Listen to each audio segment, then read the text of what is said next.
জয় হিন্দ। আজকে আমরা দেখব যে নেফ্রনের কাজ কি, নেফ্রন কোন বিধি দ্বারা কাজ করে। তো নেফ্রনের যেমন হচ্ছে, আমি একটা ছবি এঁকেছি, আমি কোনো প্রপারলি আর্টিস্ট নই বা আমি ছবি আঁকতে পারবো নেফ্রনের প্রপারলি, এরকম কিছু না। আমি একটা ছবি এঁকেছি বোঝানোর জন্য। এটা হচ্ছে নেফ্রনের ছবি, এরকম একটা নেফ্রনের ছবি হয়।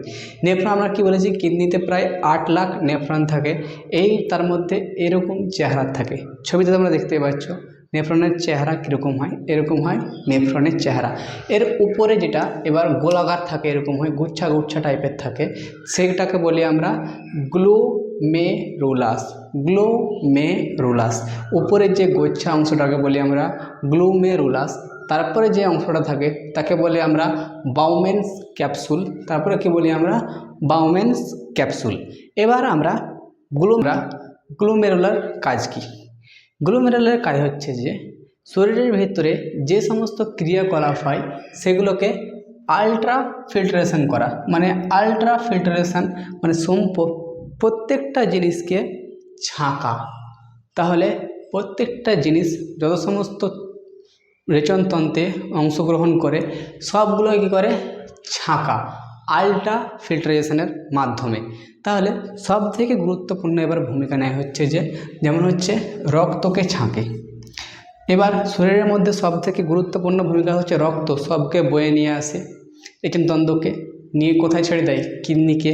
কিডনির মধ্যে কি আছে, নেফ্রনের মধ্যে কি আছে, গ্লোমেরুলাস সবকে ছেঁকে বার করে নেয়। কিন্তু গ্লোমেরুলাসে একটা কি, ও তাকান দেখে না যে কোনটা ভিটামিন, কোনটা পুষ্টি বা প্রোটিন, কোনটা ভিটামিন কোনটা প্রোটিন, কিছু তাকান দেখে না, সবকে ছেঁকে নেয়। সব কী করে নেয়, ছেঁকে নেয়।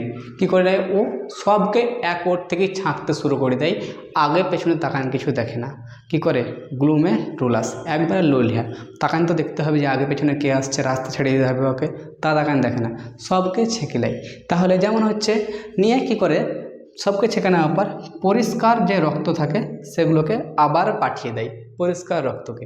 কিন্তু এখানটা একটা ভুল কাজ করেছে কে, গ্লোমেরুলাস। সব ছাঁকা দরকার, সব জায়গা দরকার তো নয়। যেমন আমার কাছে যদি 100 টাকা থাকে, সব দান করে দেওয়া দরকার না, কিছু রাখা দরকার।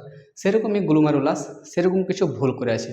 সব নোংরাকে ছেঁকি, নোংরার সঙ্গে প্রোটিন ভিটামিন যত রকম যা ছিল শরীরের মধ্যে সবকে ছেঁকে নিয়ে আছে। তারপরে আবার সেকেন্ডবার দ্বিতীয়বার পার্টিসিপেট করে, আবার কে, বাউমেন্স ক্যাপসুল। এখানে বাউমেন্স লিখেনি শুধু খালি, দ্বিতীয়বার ও পুনরায় রিঅবজেকশন করে, আবার রিঅবজেকশন আবার পরীক্ষা করে দেখে যে কী কী গেছে কী কী যায়নি। তখনই সে আবার ডিসিশান নেয়, নিয়ে আবার নিয়ে জায়গাকে পৌঁছে দেয়।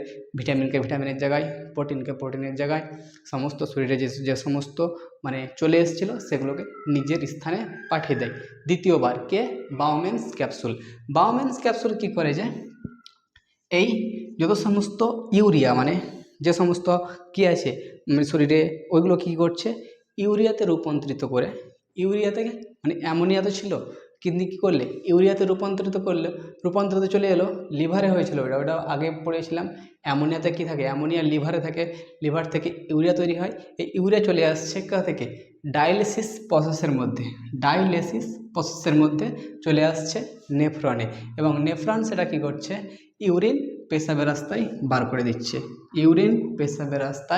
বার করে দিচ্ছে। কোন প্রসেসের মাধ্যমে, ডায়ালিসিস। তাহলে ডায়ালিসিস প্রসেস বুঝতে পারবো আমরা। নেক্সট ডে আমরা জানার চেষ্টা করবো যে ডায়ালিসিস প্রসেস কী এবং কোন প্রসেসের মাধ্যমে কাজ করে।